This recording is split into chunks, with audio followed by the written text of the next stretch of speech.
Assalamualaikum warahmatullahi wabarakatuh. Pemirsa, sejumlah informasi penting seputar Kabupaten Kota Waringin Timur akan kami hadirkan untuk Anda. Kali ini bersama saya Blitaria Indri, berikut informasi selengkapnya.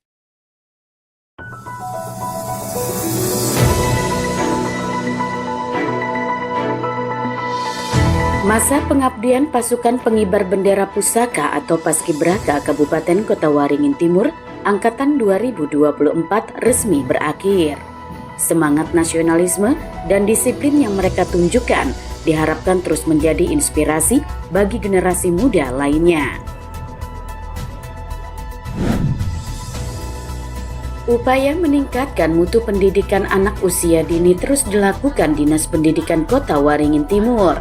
Salah satunya dengan memperkuat kompetensi tenaga pendidik dan kepala sekolah PAUD agar generasi emas bisa terwujud. Turnamen sepak bola HNR Cup 1 tahun 2025 resmi dimulai pada Sabtu sore di Kota Waringin Timur. Kegiatan ini menghadirkan 64 tim dari berbagai daerah di Kalimantan Tengah, termasuk yang diperkuat oleh pemain Liga Nasional. Pada tahun 2023 lalu, Kota Waringin Timur pernah mendapat predikat sebagai Kabupaten Layak Anak. Pada tahun 2025 ini, predikat tersebut dievaluasi untuk menentukan apakah Kota Waringin Timur masih layak untuk menyandang predikat tersebut. Dalam rangka memperingati hari ulang tahun ke-79 Bayangkara, Polres Kota Waringin Timur menggelar hitanan massal gratis. Kegiatan ini disambut antusias anak-anak dan orang tua, terutama jelang masa libur sekolah. Seorang pria yang diduga spesialis pencuri kotak amal babak belur dihajar warga di Sampit, Kabupaten Kota Waringin Timur. Pelaku ditangkap basah saat beraksi di sebuah masjid pada tengah malam dan berusaha kabur saat akan diserahkan kepada polisi.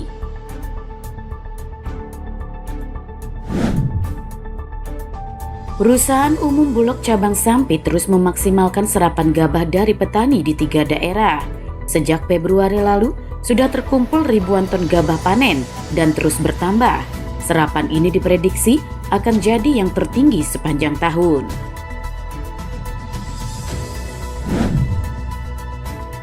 Musim kemarau di Kabupaten Kota Waringin Timur tidak hanya meningkatkan risiko kebakaran hutan dan lahan. Di wilayah selatan, ancaman kekeringan memunculkan potensi krisis air bersih yang berdampak langsung pada kehidupan masyarakat.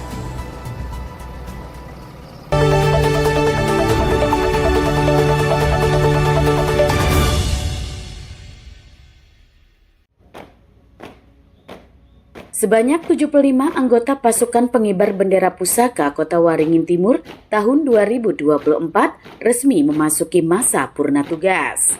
Momen itu ditandai dengan telah selesainya tugas mereka, yaitu mengibarkan merah putih dalam upacara peringatan Hari Lahir Pancasila yang digelar belum lama ini di halaman kantor Bupati Kota Waringin Timur. Tugas tersebut merupakan penugasan kedua. Sebelumnya, para paskibraka ini telah berhasil mengibarkan dan menurunkan bendera merah putih dalam upacara Hari Kemerdekaan Republik Indonesia pada 17 Agustus tahun lalu. Adik-adik yang mengikuti kegiatan ini alhamdulillah bisa diikuti oleh seluruh anggota Paskibraka Kabupaten Kota Waringin Timur sebanyak 71 orang, ditambah adik-adik kita anggota Paskibraka Provinsi Kalimantan Tengah utusan Kabupaten Kota Waringin Timur sebanyak 4 orang sehingga total 75 orang.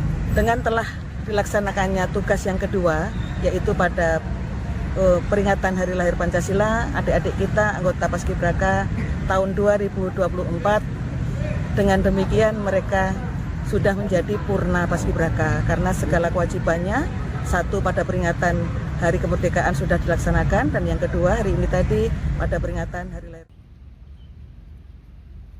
Menjadi paskibraka bukan sekedar menjalankan tugas seremonial, melainkan wujud pengabdian kepada negara serta pembentukan karakter melalui disiplin, tanggung jawab, dan kepedulian kebangsaan.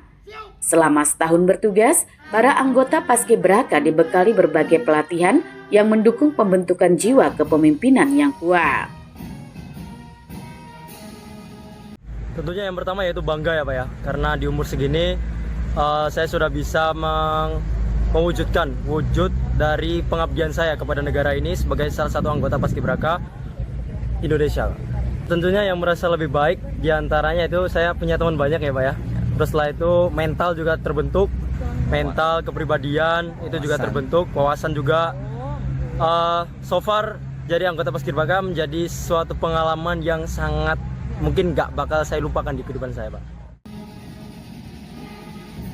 Meski tugas telah berakhir, status Purna Paskibraka diharapkan bukan akhir dari perjuangan, melainkan awal dari peran baru sebagai teladan di lingkungan masing-masing.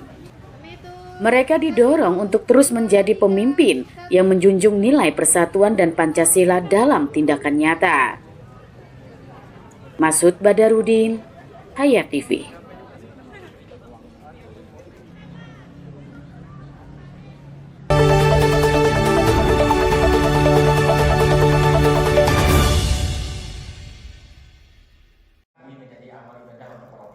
Sebanyak 150 guru dan kepala sekolah PAUD di Kota Waringin Timur mengikuti pelatihan dan bimbingan teknis penguatan kompetensi guru.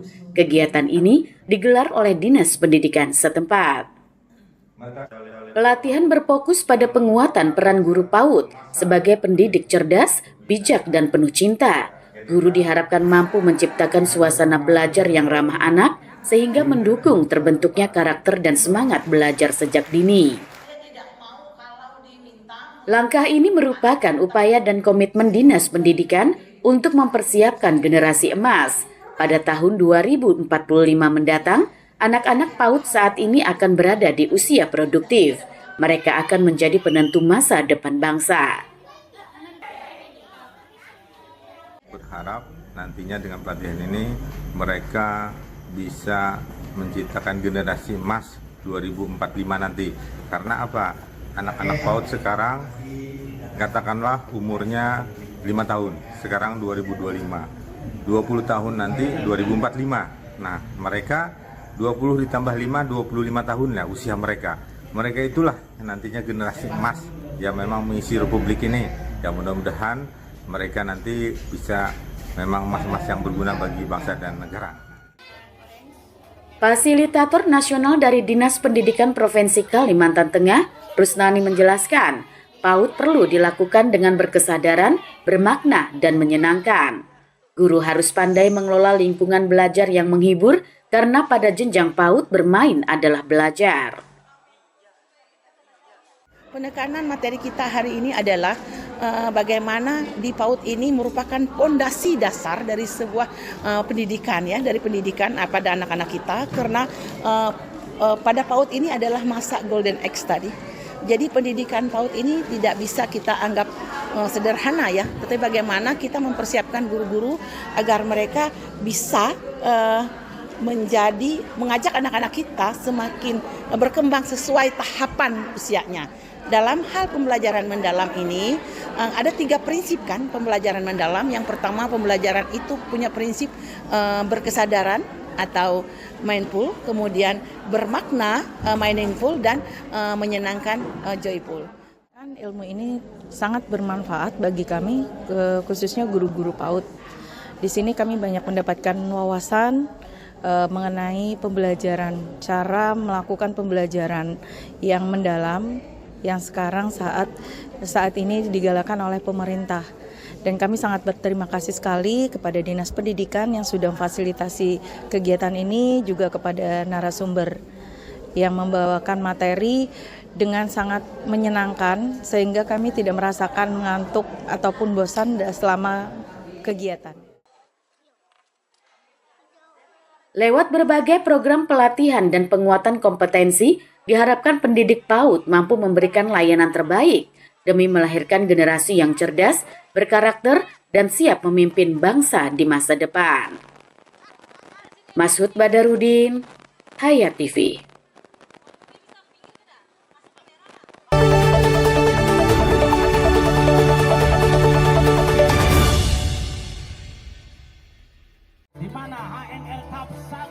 Turnamen sepak bola HNR Cup 1 tahun 2025 digelar di Stadion 29 November Sampit yang berlokasi di Jalan Cilikriwut. Turnamen yang dimulai pada Sabtu sore tersebut secara resmi dibuka oleh Bupati Kota Waringin Timur, Haliki Nur. Sebanyak 64 tim berpartisipasi dalam turnamen ini, termasuk tim-tim dari Kota Waringin Timur, Palangkaraya, Kota Waringin Barat, Seruyan, dan kabupaten lainnya di Kalimantan Tengah. Selain dipadati oleh pemain lokal, banyak tim juga diperkuat pemain dari Liga 1, Liga 2, dan Liga 3 nasional. Laga pembuka HNR Cup mempertemukan tim Serumpun FC melawan Gurita Sampit United. Panitia berharap HNR Cup pertama ini tak hanya melahirkan juara, tetapi juga menjadi titik balik kebangkitan sepak bola di Kota Waringin Timur. Dulunya, Kota Waringin Timur pernah menjadi barometer olahraga sepak bola di Kalimantan Tengah. Tim yang berlaga sebanyak 64 tim, di mana 64 tim tersebut dari informasi dari koordinator pertandingan diperkuat pemain-pemain dari Liga 1, Liga 2, dan Liga 3 nasional. Timnya dari mana aja Pak? Apakah dari Kotim aja atau gimana? Kalau dari 64 tim itu ada berasal dari Kota Waringin Barat, Seruyan, dan dari Kota Waringin Timur sendiri. Kami berharap ini adalah titik balik kebangkitan sepak bola Kabupaten Kota Waringin Timur karena Kotim pernah menjadi barometer di Kalimantan Tengah di bidang sepak bola. Untuk komposisi pemain tidak ada batasan usia, akan tetapi kami menghimbau kepada tim untuk mengutamakan pemain muda untuk persiapan Porprov 2026. Oleh pemain yang berada di Meski tak ada batasan usia, penyelenggara mendorong partisipasi pemain muda sebagai bagian dari pembinaan menuju Pekan Olahraga Provinsi Kalimantan Tengah tahun 2026 yang akan dilaksanakan di Pangkalan Bun, Kota Waringin Barat. Sebenarnya di samping memang kita juga mau menghadapi hari ulang tahun kemerdekaan, di samping itu juga bagaimana menggali pendidikan dan supaya klub-klub yang berlatih selama ini ada tempat mengekspor latihan mereka. Kalau tidak ada turnamen seperti ini, akhirnya mandek nanti. Dan harapan kita ke depan tentunya peningkatan prestasi di bidang sepak bola ini kita bangkit lagi. Karena kemarin alhamdulillah di Porprov kita kalau mungkin ada insiden dengan jadi kemungkinan besar gitu bisa jadi emas. Harapan kita nanti di insya Allah di Kota Barat nanti Porprovnya tahun depan mudah-mudahan kita bisa menjadi yang terbaik dapat medali emas dari sepak bola. Dan ini salah satu rangkaian untuk menjaga prestasi dan menjaga prestasi. Turnamen sepak bola bergengsi di Bumi Habaring Hurung ini diperkirakan akan berlangsung selama 32 hari, dimulai dari babak 32 besar, 16 besar, 8 besar, hingga semifinal dan babak final. Melalui turnamen olahraga ini, sepak bola diharapkan menjadi ajang pemersatu dan ajang prestasi, khususnya bagi generasi muda di Kabupaten Kota Waringin Timur. Mashud Badarudin, Hayat TV. Dedi, persiapan menendang ke depan Dedi, kembali kepada Nanwar, Prianto, kembali Prianto, saudara Dedi.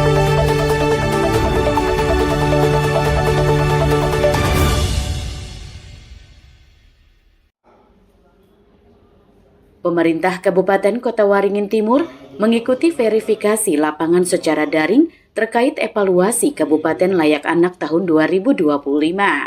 Verifikasi dilakukan oleh Kementerian Pemberdayaan Perempuan dan Perlindungan Anak. Verifikasi ini merupakan bagian dari penilaian nasional untuk memantau perkembangan dan capaian program serta memberikan rekomendasi untuk perbaikan. Pada tahun 2023, Kota Waringin Timur telah meraih predikat Kabupaten Layak Anak kategori Pratama. Untuk mempertahankan dan meningkatkan predikat itu, berbagai upaya telah dilakukan, mulai dari pelatihan, sosialisasi, pembentukan forum anak di setiap kecamatan, hingga penyediaan fasilitas ramah anak. Bupati Kota Waringin Timur, Haliki Nur optimis, melalui evaluasi secara berkala itu, pihaknya dalam mempertahankan predikat Kabupaten Layak Anak.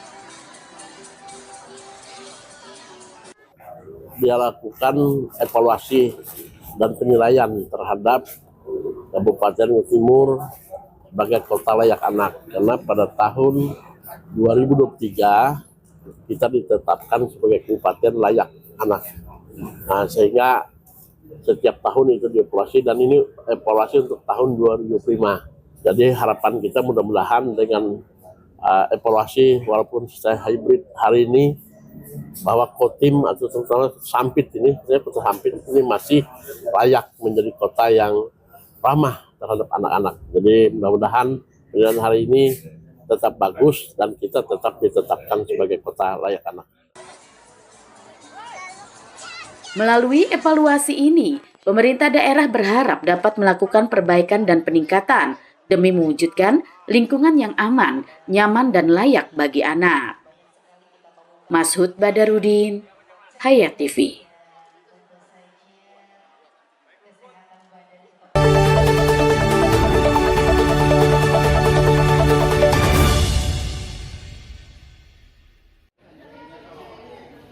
Khitanan massal yang diselenggarakan Polres Kota Waringin Timur ini mendapat sambutan positif dari masyarakat.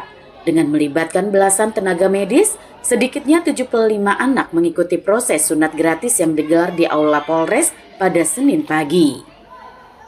Jumlah peserta melampaui target yang ditetapkan sebelumnya, yaitu sebanyak 50 orang. Antusiasme tinggi juga terlihat dari ratusan warga yang mengantar putra mereka untuk mengikuti program ini. Terlebih, kegiatan dilaksanakan menjelang masa libur sekolah, sehingga ada waktu bagi anak untuk menjalani proses penyembuhan. Bagi para orang tua, program hitan gratis atau tanpa dipungut biaya ini dinilai sangat membantu, terutama bagi warga yang berpenghasilan terbatas. Untuk kita masyarakat yang miskin kan, untuk membantu, terbantulah dalam adanya kegiatan ini. Dipungut biaya Pak? Tidak ada pungutan biaya. Dapat informasinya dari mana? Dari online. Oh, secara online Pak ya? Iya. Pendaftarannya Pak, syaratnya apa aja Pak? Pendaftarannya syaratnya cuma kartu KK. Pak, untuk sunat atau hitan hari ini Pak, ini memang keinginan anak atau dorongan dari orang tua? Keinginan anak sendiri, orang tua hanya mengikuti apa kemauan anak. Kapolres Kota Waringin Timur, AKBP Reski Maulana Julkarnain menyebut, hitanan massal dilaksanakan secara serentak mulai dari tingkat Mabes Polri, Polda hingga Polres. Kegiatan digelar untuk memperingati Hari Bayangkara ke-79 tahun. Tak hanya hitan massal, bakti kesehatan ini juga diikuti dengan pemeriksaan kesehatan gratis dan aksi donor darah. Kita melaksanakan kegiatan bakti kesehatan dalam rangka HUT Bayangkara ke-79. Hal ini dilaksanakan secara serentak dari Mabes Polri, Polda, dan Polres. Kita laksanakan hari ini ada kegiatan berupa sunatan massal yang alhamdulillah sampai saat ini terdata 75, kemudian ada pengobatan gratis juga yang saat ini sudah terdata lebih dari 100, yang kemudian ada juga donor darah. Ini dari berbagai instansi juga kita undang, dan satuan-satuan lainnya, baik itu dari BRIMOB, kemudian dari rekan-rekan Polair dan TNI. Selain bakti kesehatan, Polres Kota Waringin Timur juga menyediakan berbagai rangkaian kegiatan menyambut Hari Bayangkara pada 1 Juli. Di antaranya, bakti sosial pembagian sembako, bedah rumah, lomba lari dan sepeda, serta kegiatan lain yang melibatkan masyarakat. Mashud Badarudin, Hayat TV.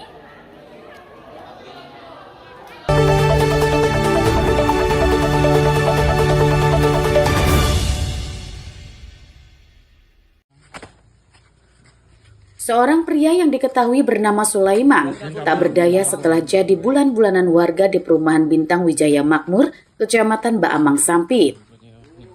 Sulaiman tertangkap basah warga saat berusaha mencuri kotak amal di Masjid Nurul Huda, Kelurahan Baamang Hulu. Pelaku masuk ke dalam masjid dengan merusak salah satu kunci jendela dan mengincar uang di kotak amal. Aksi ini terjadi pada Minggu dini hari, sekitar pukul 12 malam. Warga yang curiga dengan gerak-gerik pelaku langsung melakukan penangkapan dan membawanya ke pos kamling setempat. Namun saat akan diserahkan kepada aparat kepolisian, pelaku sempat berusaha melarikan diri dan memicu aksi kejar-kejaran. Beruntung, pelaku bisa kembali ditangkap. Sehari sebelumnya di kecamatan yang sama, pelaku juga tertangkap kamera mengintai sedang melakukan aksi serupa. Pelaku membobol kotak amal di Masjid Al-Ikhlas, Perumahan Bukit Permai. Di Masjid Nurul Huda ada kejadian kemalingan mengambil kotak, ya bukan mengambil kotak amal, masuk di Masjid Nurul Huda tadi malam sekitar jam 12 lewat lah. Masuk ke dalam masjid, dicungkit jendela masjid. Tapi sempat ada yang dicuri loh Pak di sini. Mungkin belum tahu juga kita lah. Tapi barang buktinya belum ada juga. Cuma yang dia tuh pasti masuk dalam masjid. Tadi malam juga di pos sempat melarikan diri juga. Sebenarnya tuh ada babi bisa segala sebenarnya. Dia sempat lari. Jadi kita kejar dapat di gudang. Katanya dia tadi malam di Bukit Permai 1 kali, di sini sekali. Katanya dia mengaku 2 kali. Pelaku yang mengaku warga Kelurahan Tanah Mas tersebut saat ini telah diamankan di Polsek Baamang. Polisi masih melakukan penyelidikan lebih lanjut, termasuk menggali kemungkinan pelaku melancarkan aksi di rumah ibadah lainnya. Mashud Badarudin, Hayat TV.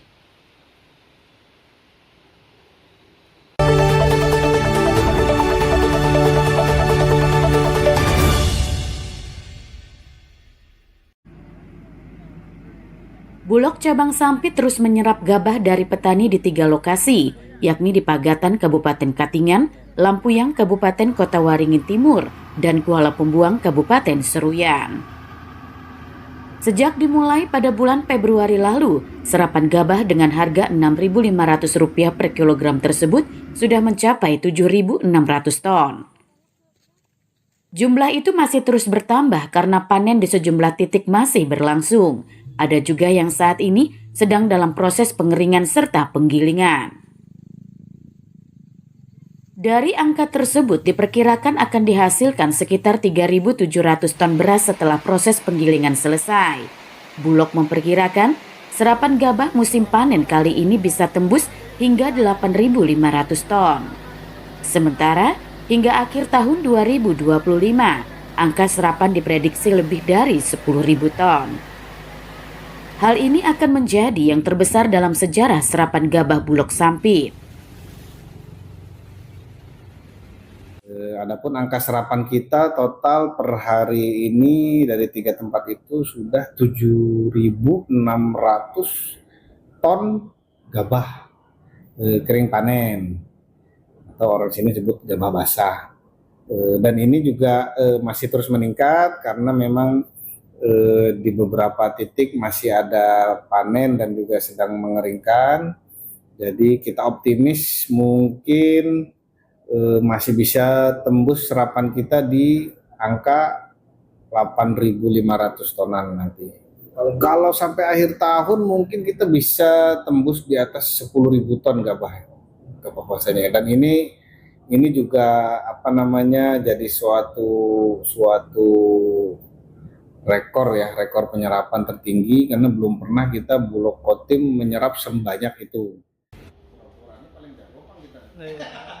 Namun demikian, ada keterbatasan daya tampung gudang Bulog. Dari 2 gudang yang dimiliki sudah menyimpan lebih dari 5.000 ton beras, sehingga Bulog Sampit menyewa gudang tambahan berkapasitas 1.500 ton.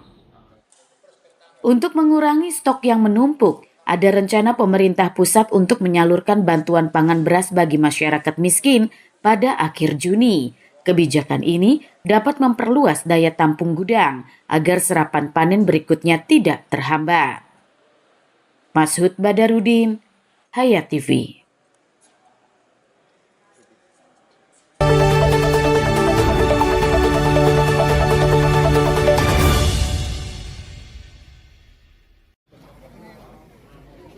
Musim kemarau diprediksi mulai terjadi di Kabupaten Kota Waringin Timur pada akhir Juni. Selain kebakaran hutan dan lahan, terdapat potensi bencana lain yang juga mengancam daerah tersebut. Di wilayah selatan Kota Waringin Timur, musim kemarau berpotensi memicu terjadinya krisis air bersih. Hingga kini, belum seluruhnya masyarakat di daerah ini terlayani infrastruktur air bersih, sehingga membuat sebagian besar masyarakat di wilayah selatan mengandalkan air hujan untuk kebutuhan konsumsi. Sedangkan air sungai yang dekat dengan laut tidak bisa dimanfaatkan. Selain keruh, juga terpengaruh air laut yang masuk ke sungai saat kemarau. Kondisi itu membuat air sungai menjadi asin dan tidak layak digunakan untuk kebutuhan sehari-hari. Ketika memasuki musim kemarau ini tentunya banyak kewaspadaan yang harus disiapkan karena kami melihat ada potensi tambahan selain karhutlah, yaitu potensi bencana kekeringan.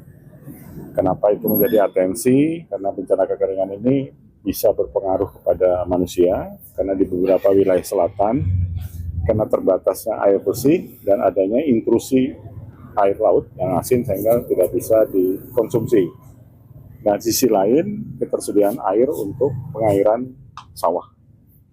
Kenapa? Karena masa tanam yang dilakukan oleh teman-teman di pertanian itu sudah dimulai sejak bulan Mei. Kalau kita hitung maju 4 bulan, di bulan-bulan terakhir mau panen itu di saat itu kekeringan akan muncul. Tidak hanya itu, ancaman kekeringan juga berdampak pada irigasi pertanian, mengingat wilayah selatan merupakan lumbung padi utama di Kota Waringin Timur. Koordinasi antara BPBD dengan Dinas Sumber Daya Air serta Dinas Pertanian dilakukan untuk menyiapkan solusi jika krisis air terjadi. Mashud Badarudin, Hayat TV.